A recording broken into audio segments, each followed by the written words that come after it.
സിനിമയിലേക്ക് വന്ന എങ്ങനെയാണ്? അല്ല, എനിക്കത് കോൺടാക്ട്സ് വഴി ഇങ്ങനെ വന്നതാണ്. നിന്റെ കാര്യം ഞാൻ അരവിന്ദ് സാറിനോട് പറഞ്ഞിട്ടുണ്ട്, എല്ലാം ശരിയാവും, നീ ധൈര്യം. ചാൻസ് വെച്ചാൽ കിട്ടും. ഞാനല്ലേ പറഞ്ഞത്, ഞാൻ പറഞ്ഞു തന്നവരെ തെറ്റിയിട്ടുണ്ടാ.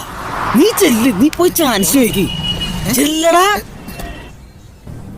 സാർ. ഞാൻ നന്നായിട്ട് അഭിനയിക്കും സാർ. സാറിന്റെ അടുത്ത പടത്തിലൊരു വേഷം തന്നെങ്കിൽ പോയിരിക്കും ഞാൻ. ഇതിൽ അഭിനയിക്കാൻ താല്പര്യമുള്ള എത്ര പേരുണ്ട്? എടാ നീടാ, എടാ എനിക്കടാ. ശരി, നമുക്കൊന്ന് നോക്കാം. ചാടിച്ചാവുന്നതിന് മുമ്പ് ഒരു കാര്യം മനസ്സിലാക്കടാ, ഈ ലോകത്ത് ജനിച്ചു കഴിഞ്ഞാൽ നമ്മളെല്ലാം ഒരു ദിവസം ചാവും.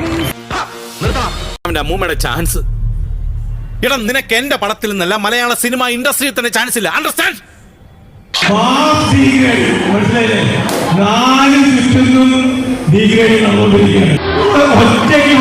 ഒറ്റയ്ക്ക് ഫൈറ്റ് ചെയ്ത് ഞാൻ ഇവിടെ വരെ